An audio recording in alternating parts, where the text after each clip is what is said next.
Salam. Jingle bell, na na na na. Haleluya. Bentar lagi Natal guys 2020.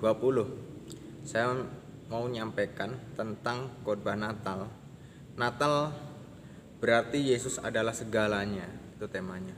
Natal adalah Tuhan segalanya. Yesus segalanya. Di dalam Matius 1 ayat 18 sampai 25. Nah, dalam Natal Tuhan kita Yesus Kristus menjadi pusat dari segalanya.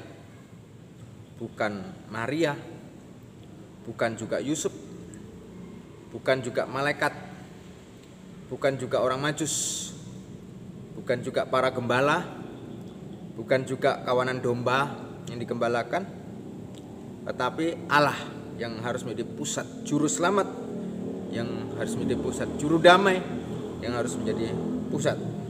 Ya, Yesus adalah segalanya. Filipi 2 ayat 9 sampai 11. Tuhan Yesus sendiri mendambakan supaya Ia dimuliakan di atas segala sesuatu. Yohanes 17 ayat 1 dan 5. Dan juga misi dari Roh Kudus, ya, Yohanes 16 ayat 14. Bukan saja dalam Natal Tuhan kita Yesus Kristus adalah segalanya, tetapi di mana saja, dalam keadaan apa saja, Tuhan adalah segalanya. Di sorga Tuhan kita Yesus Kristus adalah segalanya. Karena apa? Ia adalah inspirasi penciptaan alam semesta, Ibrani 1 ayat 2.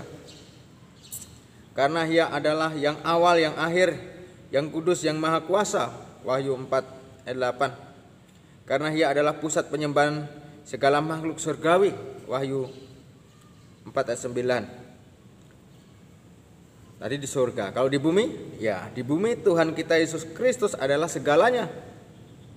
Karena Ia lebih utama dari segala sesuatu. Di dalam Kolose 1 ayat 15 dan 16. Ya.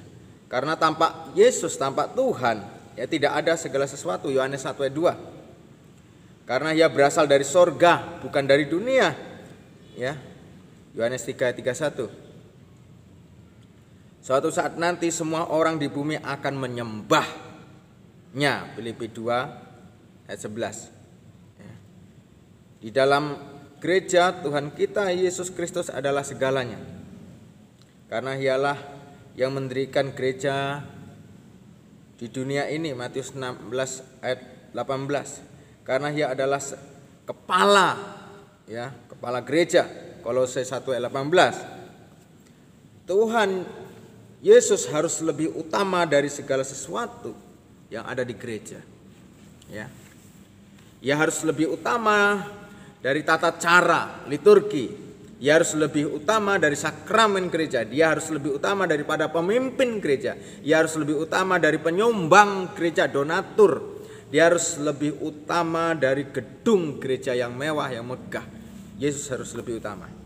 Yang terakhir guys, di dalam pribadi orang percaya, Tuhan Kristus Yesus adalah segalanya. Di dalam pribadi kita, karena Ia telah menebus kita, ya, menjadikan kita milik Allah dari segala dosa, Efesus 1 ayat 14.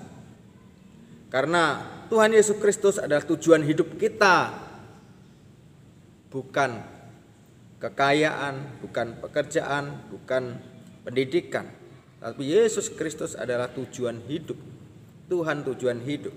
1 Korintus 10 ayat 31, Dia sumber segalanya. Salam.